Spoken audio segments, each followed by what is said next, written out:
श्री श्री गुरुदेव भगवान की जय। तो विवेक चूड़ामणि का जो है पर सत्संग चल रहा है इस समय। आदि शंकराचार्य द्वारा रचित ये पुस्तक है, अंतिम ग्रंथ है उनका, लिखा हुआ आदि शंकराचार्य जी के द्वारा विवेक चूड़ामणि। विवेक मतलब संसार में अच्छा और बुरा क्या है उसको जानने की जो हमारी बुद्धि है उसी को विवेक कहते हैं। और चूड़ामणि मतलब वो धारण हो जाए हमारे सिर में, विवेक हमारा विवेकवान रहे। जो साधक की रहनी होती है, साधक के बारे में उससे बताया गया, जो साधना करते हैं उनके लिए प्रैक्टिकल सब्जेक्ट है ये विवेक चूड़ामणि। विवेक से युक्त होकर के कैसे एक साधक रह सकता है संसार में, उसके बारे में इसको बताया गया है। तो कल जो है मंगलाचरण हो गया, फिर ब्रह्मनिष्ठा का महत्व, ब्रह्मनिष्ठ क्या होता है, ब्रह्मनिष्ठ कौन हो सकता है, क्या उसके कैसे उसको जो है ब्रह्मनिष्ठा प्राप्त होती है, इस चीज़ों के बारे में बताए कि जीवों, पहला तो मनुष्य जन्म मिलना ही बहुत कठिन कार्य है। इतनी सारी 84 लाख योनियां कही जाती, 84 लाख जीव हैं भी, ये साइंस भी मानता है कि 84 लाख कुछ जातियां जो है विलुप्त हो जाती हैं और कुछ नई रिसर्च हो जाती हैं, नए जीव मिलते रहते हैं। तो 84 लाख के आसपास जीव हैं। तो उन 84 लाख जीवों में मनुष्य योनि भी एक है, और 84 लाख के बाद मनुष्य योनि आती। अब बुद्धि और विवेक की क्षमता, जो सोचने समझने की क्षमता केवल मनुष्यों के पास है, ये साइंस भी मानता है आजकल। तो न जन्म दुर्लभ है। फिर उसमें पुरुषत्व प्राप्त होना। पुरुषत्व का मतलब केवल एक ही है, हम अपने आप को जाने। सबसे बड़ा पुरुषार्थ तो वही है कि हम अपने पुरुष को जाने, हमारे अंदर पुरुष बैठा हुआ है उसको जाने। नहीं तो योनि तो स्त्रीलिंग ही है ना, योनि मतलब स्त्रीलिंग होती है, पुरुष मतलब पुरुष लिंग होता है। तो मनुष्य योनि भी अगर है ना तो वो स्त्रीलिंग ही कहलाएगी, और उसको केवल परमात्मा को जानने की इच्छा जो है वही केवल पुरुषत्व कहलाता है, बाकी तो नपुंसकता ही है वास्तव में। तो पुरुषत्व प्राप्त होना, फिर उसमें ब्रह्मनिष्ठा ब्रह्मणत्व को प्राप्त करना। मतलब ब्रह्मणत्व मतलब हम कौन हैं, हम अपने जाने, ब्रह्म तत्व को जाने, ये प्राप्त करना बहुत कठिन है। उसके बाद ब्रह्मणत्व को अगर जानने की इच्छा भी हो जाए तो आत्मा और अनात्मा को, ब्रह्मणत्व को जानने के कर्म कांड भी हो सकता है, उपासना कांड भी हो सकता है कि भाई हम कितने वर्षों से भूखे पड़े हैं, इतने वर्षों से ये कर रहे हैं, ये कोई आत्मा और आत्मा को जानने का सब्जेक्ट नहीं है। ये तो एक वो है भाई, तब कर रहे हो आप शरीर रूप से, तो क्या उसमें आत्मा का जरूरी दर्शन हो जाएगा। आत्म तत्व को जानना यथार्थ रूप से, तत्व रूप से, ये होना जो है बहुत ही कई करोड़ों जन्मों में किए हुए शुभ कर्मों के परिणाम स्वरूप ये प्राप्त होता है। कई करोड़ों के जन्म में हमने बहुत अच्छे कर्म किए होंगे, बहुत साधना भक्ति भजन किए होंगे, तब करोड़ों जन्मों के बाद ये सब चीजें हमको मिलती हैं। फिर इसमें मनुष्यत्व मिल जाना, मनुष्यत्व के बाद फिर मुमुक्षत्व भी होना, मोक्ष की इच्छा भी होना, और महापुरुषों का संश्रय, महापुरुषों की शरण मिलना, ये तीन मिलना बहुत ही कठिन है। ये तीनों अगर मिल जाएं तो फिर मनुष्य को, फिर भी अगर कोई पुरुषत्व को प्राप्त नहीं होता तो उसको फिर मूढ़ बुद्धि कहा गया है। इसमें मूढ़ ऐसा मनुष्य जो है मूर्ख कहा जाता है। जो मनुष्य जन्म मिल गया, मोक्ष की इच्छा भी हो जाए और गुरु भी मिल जाए और फिर भी अगर मोक्ष ना मिले तो फिर वो भटका हुआ और मूढ़ बुद्धि कहा जाता है इसके हिसाब से। इस तरह से कई सारी चीजें हुई हैं। इसमें जो है धन से अमृतत्व की आशा नहीं है, यह श्रुति स्मृति और जो हमने वेद शास्त्र सब कुछ कहते हैं। इसके बाद अगला टॉपिक आज है ज्ञानोपलब्धि का उपाय। ज्ञानोपलब्धि का उपाय क्या है, ज्ञान क्या है, उसको कैसे हम प्राप्त हों, इसके बारे में आज इन श्लोकों के माध्यम से बताएंगे। अतो विमुक्ते प्रयतेन विद्वान संन्यासस्त ब्रह्मार्थ सुख स्पृहासन संतम महंतम समुपेत्य देशिकम तेनोपशिष्टार्थ समाहितात्मा इसलिए विद्वान संपूर्ण बाह्य भोगों की इच्छा त्याग कर संत शिरोमणि गुरुदेव की शरण जाकर उनके उपदेश किए हुए विषयों में समाहित होकर मुक्ति के लिए प्रयत्न करें। तो ज्ञानोपलब्धि का पहला ही सूत्र जो है क्या है, बाहरी भोगों की इच्छा को खत्म करके। अब बाहरी भोग कौन कौन से हैं? बाहरी भोग हैं 10 इंद्रियां होती हैं और 10 इंद्रियों को विषयों को भोगने की इच्छा है ना। 10 इंद्रियां कौन कौन सी हैं? 10 इंद्रियां हैं, अगर ऊपर से चलोगे तो 5 ज्ञान इंद्रिय होंगे, 5 कर्म इंद्रिय होंगे। 5 कर्म इंद्रिय कौन सी हो गई? तो पाणिपस्त और जिसको गुदा मार्ग, मल त्याग मार्ग और मूत्र मार्ग, ये हो गई 2 इंद्रियां, ठीक है ना। उसके बाद फिर पाद इंद्री, चलने वाली इंद्री हो गई, फिर हाथ हो गए और वाणी हो गई, ये 5 कर्म इंद्रिय कहलाती हैं। 5 ज्ञान इंद्रियां कौन कौन सी है? रस, घ्राण, त्वचा, श्रवण और दृश्य, ये 5 ज्ञान इंद्रियां हो जाती हैं। तो इन्हीं की सबके विषय हैं कि नहीं है? इन्हीं के लिए शरीर जो है, मनुष्य जो है 24 घंटे लगा हुआ है, 24 घंटे इन विषयों के लिए ही। तो इन बाहरी इन इंद्रियों के विषयों को भोगने की, बाहरी भोगों की इच्छा का त्याग करके, संयमित करके, इंद्रियों को त्याग करके संत शिरोमणि गुरुदेव की शरण में जाकर, जिसने इन सब चीजों को त्याग दिया है वही संत शिरोमणि गुरुदेव भगवान के, संत शिरोमणि मतलब जिन्होंने अपने अंदर ब्रह्मत्व को जान लिया है, ब्रह्म स्वरूप हो गए हैं, उनको संतों में संत शिरोमणि कहे जाते हैं। पूजनीय, संतों में भी पूजनीय, संतों में भी श्रेष्ठ, उनको संत शिरोमणि कहा जाता है, ठीक है ना। ऐसे गुरु की शरण में जाकर के और उनसे उपदेश किए हुए विषयों को समाहित करके और मुक्ति की प्राप्ति का यत्न जो करता है, ये पहला श्लोक है। ज्ञान प्राप्त करने का पहली सीढ़ी क्या है? प्रथम भगति संतन कर संगा। और संतों का संग कैसे होता है? जब हम अपना अहंकार त्यागते हैं ना। संत तभी मिलते हैं ना, नहीं तो संत थोड़ी मिलते हैं। संत किसी को मिलते ही नहीं है, बाहरी रूप से भले आइए बैठिए गप मारिए चले जाइए, लेकिन संत उसी को मिलते हैं। भाई आगे बहुत लोग जाते हैं आश्रमों में ना, गए हाँ भंडारा खाए, घूमे फिरे, टहले बिले, चले आए, उनको संतों से कोई लेना देना नहीं। लेकिन संतों से कौन मिलता है? जो अपने अहंकार को झुकाता है, अपने ईगो को, अपने सिर को उनके चरणों में समर्पित करता है, वही जो है, वही गुरुदेव सदगुरुदेव के उपदेश का भागी बनता है, वही जो है उनको उपदेश को प्राप्त ग्रहण कर सकता है। तो ये प्रथम भगति संतन कर संगा। संतों का संग मतलब संतों का सत्संग, उनके बताए हुए उपदेशों पर चलना, ये संतों का संग होता है। तो प्रथम क्या है? संतों का संग करना, वो बाहरी भोग की इच्छा त्याग करके संतों का संग करना। फिर दूसरा, उद्धरेण आत्मनात्मानम मग्नम संसार वाहृदो योगारूढ़त्व मासाध्य सम्यक दर्शन निष्ठया। और निरंतर सत्य वस्तु आत्मा के दर्शन में स्थित रहता हुआ योगारूढ़ होकर संसार समुद्र में डूबे हुए अपने आत्मा का आप ही उद्धार करे।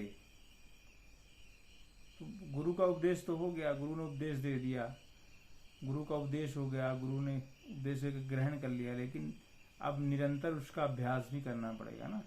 अपने मन को संस्कारित करना पड़ेगा। मन जैसे संसारिक विषयों में से संस्कारित हो गया ना, जिसको कुशासन संस्कारित बोलते हैं ना, संसारिकता में रच पच गया, संसारिकता को अच्छा मानने लगा पूरी तरीके से, ठीक। अब उसको धीरे धीरे उसको उधर से चैनल तोड़ना है और अंतर्मुक्ता की तरफ ले जाना है, तो तुरंत तो जाएगा नहीं। तो इसीलिए कहते हैं निरंतर सत्य वस्तु आत्मा के दर्शन में स्थित होकर के, आत्मा के दर्शन में स्थित होकर के योगारूढ़ होकर संसार समुद्र में डूबे हुए अपने आत्मा का उद्धार करता है। मतलब निरंतर उसके आत्मा का उद्धार के लिए प्रयास करता है ना। योग निरंतर सत्य वस्तु का चिंतन करता है अपने अंदर कि मैं कौन हूँ, क्या मैं शरीर हूँ, क्या मैं इंद्रिय हूँ, क्या इंद्रियों के विषय हूँ, क्या मैं मन के वासना हूँ, मन के संस्कार हूँ, ये तो हूँ नहीं, तो फिर मैं कौन हूँ, मैं कौन हूँ, मैं कैसे संसारिता में फंसा हुआ हूँ, कैसे मैं संसार को सही मान रहा हूँ। इन सब चीज़ों का चिंतन करे अपने अंदर से निरंतर, और वेद शास्त्रों का अध्ययन करे, कैसे जो है संत रहे, कैसे हमारे सदगुरुदेव रहे, उन सब चीज़ों में शरीर को लगाना, मन को लगाना, तद्रूप करना। जहाँ जहाँ मन जाए वहाँ वहाँ समता से ठहरावे। जहाँ जहाँ मन जाए वो समता से ठहराने का मतलब विचारों की तरफ न जाने देना। मन कहीं भागता है तो उसके सामने बैरियर लगाना। कौन सा बैरियर लगाना? गुरु मूर्ति का बैरियर लगाओ भाई। बैठ गए, मान लो ध्यान कर रहे हैं, मन भाग रहा है यहाँ, तो तुरंत खट से उसके सामने मन की मूर्ति, गुरु की मूर्ति लगा दो। इधर भागा तो उधर लगा दो, उधर भागा तो उधर, जहाँ भी जहाँ जाए मन वहीं वहीं जो है समता से ठहराना है। ठहराने का मतलब यही है कि उसके सामने हमारी गुरु मूर्ति लगा दो, ईश्वर की मूर्ति, हमारे इष्ट की मूर्ति लगा दोगे तो अपने आप मन जो है वहाँ से शांत हो जाएगा। मन का ये स्वभाव होता है कि उसको अगर हम देख लें ना तो मन तुरंत खट से उधर से पलट जाता है। जैसे बैठे हैं ध्यान में, मान लो कहीं मन भागता है तो मन को हमने दृष्टा भाव से देख लिया तो मन उधर से तुरंत हट जाएगा, स्थिर हो जाएगा। फिर जैसे ही दूसरी तरफ जाएगा, जैसे हमने स्थिर भाव से देखा उधर से भी हट करके फिर स्थिर हो जाएगा। तो ये मन को उधर से हटा करके अपने आत्मचिंतन में, आत्मदर्शन में लगाने का एक बहुत ही अच्छा उपाय होता है। इसी को योग बोलते हैं, योगारूढ़ बोलते हैं। मन का स्वभाव क्या है? विषयों की तरफ, इंद्रियों की तरफ जाना। संसारिकता में जो हमने कर रखा है उसकी रील जो है अपने अंदर बैठी हुई है, फिक्स उधर फिर भागता रहता है। और उधर से हटा करके और अपने आत्म उद्धार की तरफ लगाने के लिए मन को स्थिर करना पड़ता है। फिर आगे संन्यस्य सर्व कर्माणि भवबंध विमुक्ते यत्यतम पंडितैर्धीर आत्माभ्यासम उपस्थितौ। आत्म अभ्यास में तत्पर हुए धीर मनुष्य को संपूर्ण कर्मों को त्याग कर भवबंधन की निवृत्ति के लिए प्रयास करना चाहिए। जो आत्माभ्यास में, आत्मा के अनुभव में निरंतर युक्त हैं, उन धीर विद्वानों को संपूर्ण कर्मों को, सभी कर्मों को त्याग करके भवबंधन की निवृत्ति के लिए प्रयत्न करना चाहिए। अब बंधन त्यागे कैसे भाई? कर्म तो करना ही पड़ेगा हर व्यक्ति को। ऐसा तो है नहीं शरीर है तो कर्म नहीं हो, शरीर है तो कर्म तो करना ही पड़ेगा कि नहीं? तो कर्म कैसे त्यागे जाए, अकर्म कैसे हुआ जाए, विकर्म कैसे हुआ जाए? तो उसके लिए सेवा भाव होना चाहिए, है ना? मैं नहीं हूँ, जब शरीर ही मेरा नहीं है, मैं तो आत्म स्वरूप हूँ ना, मैं आत्मा हूँ, मैं आत्म स्वरूप हूँ। शरीर तो मेरा है नहीं, शरीर तो पंच भूतों से बना हुआ, पंच महाभूतों से। तो सब शरीर ही मेरा नहीं है, तो शरीर के द्वारा किए हुए कर्म कैसे मेरे हो सकते हैं? तो जब ऐसा भाव हमारे अंदर बनेगा तो उसको, इसी को सेवा भाव बोलते हैं। तो जब हम शरीर से कर्ता भाव नहीं होगा तो हमारे भोक्ता भाव भी नहीं होगा। भाई किसके द्वारा किया जा रहा है? ईश्वर का शरीर, परमात्मा का शरीर, हमारे इष्ट का शरीर, हमारे गुरु का शरीर है। उनकी कृपा से शरीर हमको मिला है, और इस शरीर के द्वारा जो इंद्रियों से कर्म होते हैं वो सब ईश्वर की ही प्रेरणा से होते हैं। तो जब ऐसा भाव रहेगा तो सेवा भाव कहलाएगा। जब सेवा भाव हो जाएगा तो हम कर्म के बंधन में नहीं बनेंगे। तो कर्म के बंधन में नहीं बनेंगे तो कर्म के कर्ता नहीं बनेंगे, तो कर्म के भोक्ता भी नहीं बनेंगे। तो हम कर्म बंधनों से अलग हो जाएंगे। तो कर्मों को त्याग कर, समर्पित कर, त्याग कर मतलब समर्पित कर, भाव बंधन की निवृत्ति के लिए हमेशा सदैव प्रयास करना चाहिए। फिर आगे चित्तस्य शुद्धे कर्म ना तो वस्तु लभ्यते वस्तु सिद्धे विचारेण न किंचित कर्म कोटि भी। कर्म चित्त की शुद्धि के लिए ही है, वस्तु लभ्य के लिए नहीं है। वस्तु सिद्धि तो विचारों से होती है, करोड़ों कर्मों से कुछ भी नहीं हो सकता है। सारा का सारा खेल तो विचार का ही है वास्तव में। पूरा संसार जितना बसा हुआ किसके द्वारा बना हुआ? विचारों से बसा हुआ है। शब्द जालम महारण्यम, संसार में जो है विचारों का, शब्दों का जाल इतना भयंकर है कि लोग बाग उसमें गुत्था गुत्थी जो है लिपटे हुए हैं। तो सारा का सारा खेल विचारों का है। अगर हमने मान लिया कि ये घर हमारा है तो है, और हमने बेच दिया तो क्या हमारा नहीं था क्या? अगर माने कि हमारा है तो है, हमने बेच दिया तो हमारा नहीं है। तो विचारों का ही तो है। हमने विचार से बेच दिया, हटा दिया उसको कि हमारा नहीं है तो नहीं है। हम यहाँ बैठे हैं तो बैठे हुए हैं तो मान लो ये आसन हमारा है, जगह हमारी है, हमने मान लिया ये हमारी है। नहीं मानेंगे तो नहीं है हमारी। सब विचारों का ही तो है पूरा का पूरा, कि नहीं? मेरा नाम ये है फला, मेरा नाम राम है, मेरा नाम श्याम है, हमने मान रखा है कि नाम ये है। क्या पहले नाम था क्या? ऐसे जब माँ के घर में से कुछ था क्या? लोगों ने बता दिया, धारण करवा दिया तो है? नहीं बताते तो नहीं था। तो ऐसा होता, सारा का सारा खेल किसका है? केवल और केवल विचारों का ही। हम विचार बदल दें तो सब कुछ बदल जाता है।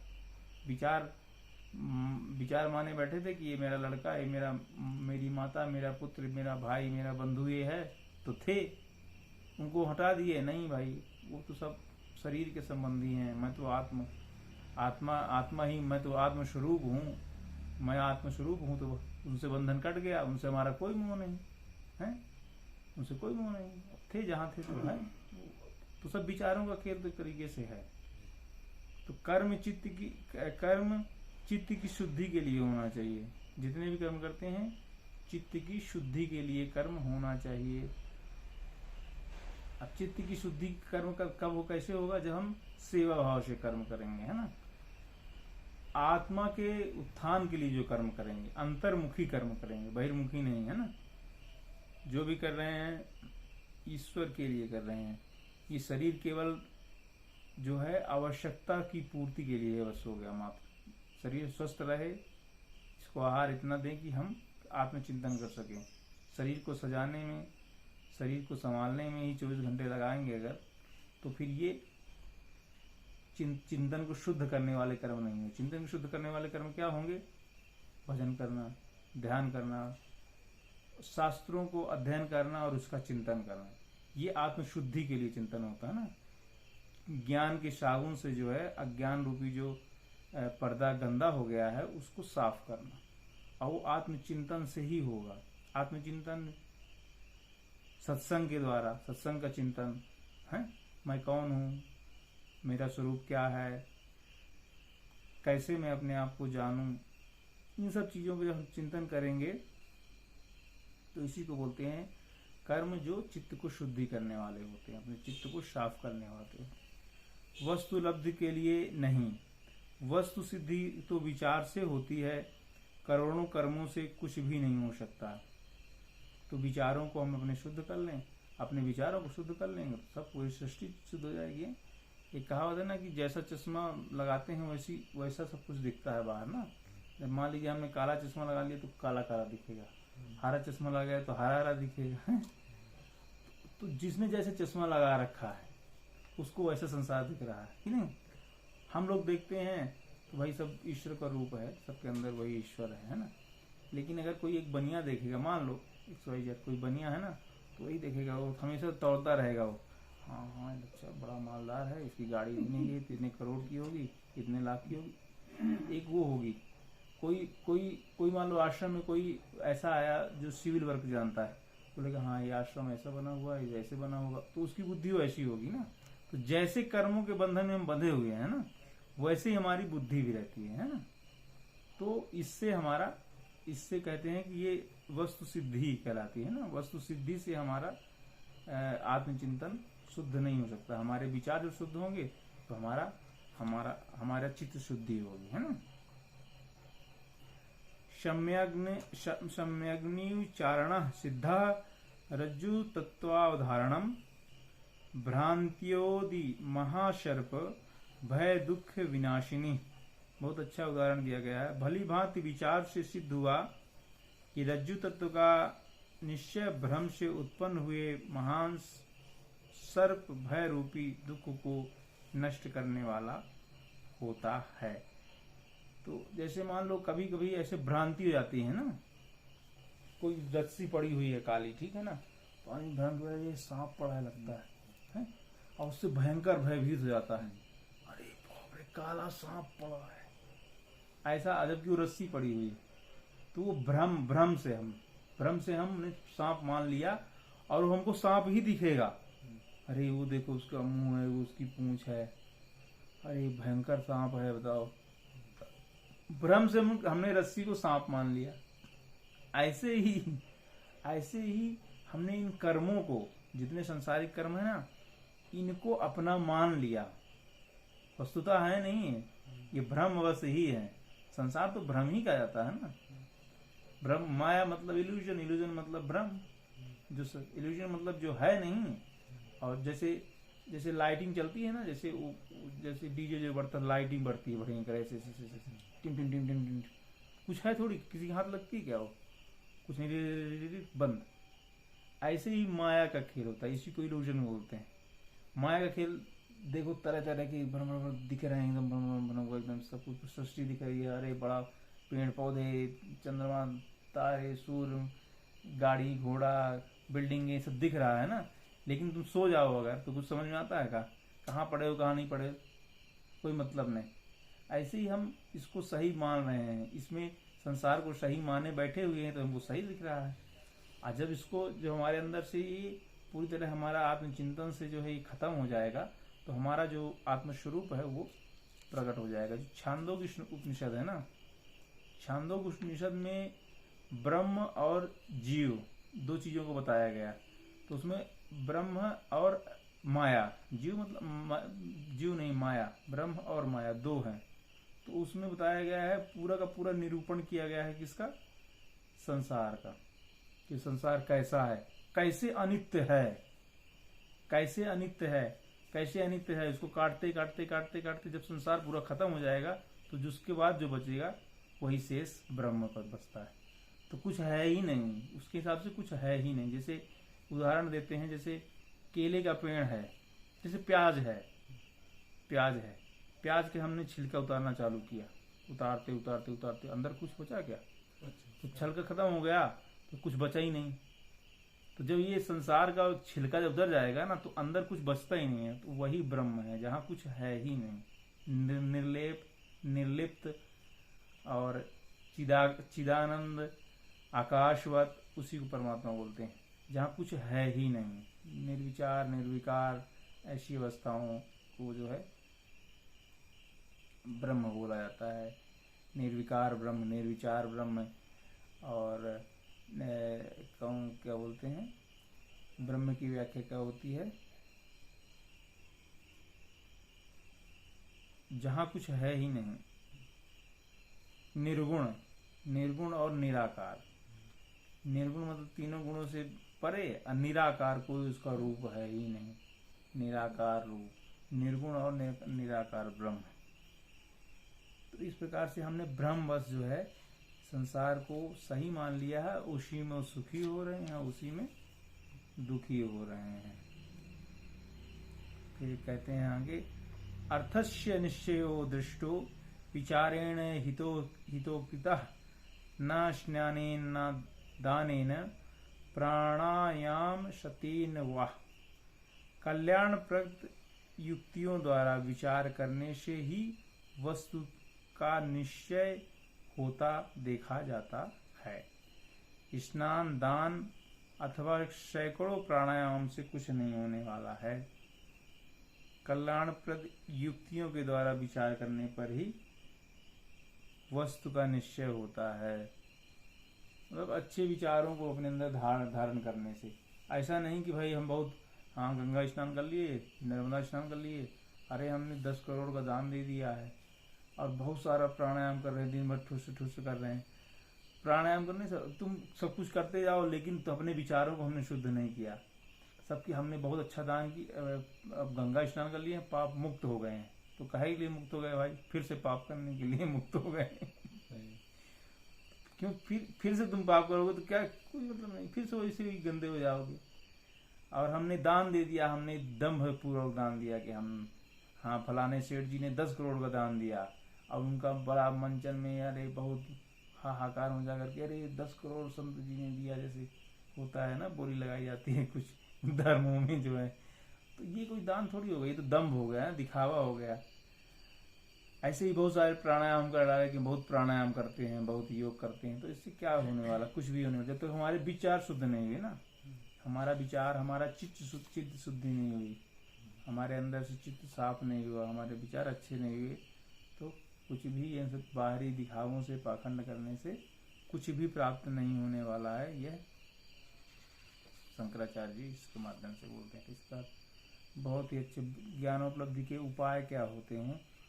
ज्ञानोपलब्धि के उपाय, पहला गुरु की शरण में जाना, उनके बताए हुए उपदेशों पर चलना, योग, फिर उन्होंने जो बताया है उस पर अभ्यास करना, सब एक निष्ठ होकर के, कि जो उन्होंने बताया है वही वास्तव में हमारे कल्याण का मार्ग है। इसके बाद जब हम ऐसा करेंगे तो हमारा चित्त शुद्धि होगी, है ना। चित्त शुद्धि क्या होगा, चित्त शुद्धि होगी तो हमको भ्रम क्या है, संसारिकता क्या है, उसके बारे में हमको समझ में आएगा, है ना। और निरंतर अगर हम ऐसे ही चिंतन करते रहेंगे और आत्मशुद्धि के लिए प्रयास करते रहेंगे तो निश्चित तौर पे हमको आत्मचिंतन, आत्मशुद्धि होकर के आत्मदर्शन होंगे। ठीक, अब अगले सेशन में कल जो है अधिकारी का निरूपण, अधिकारी कौन होता है, ब्रह्म ज्ञान का अधिकारी। ओम श्री सद्गुरुदेव भगवान की जय।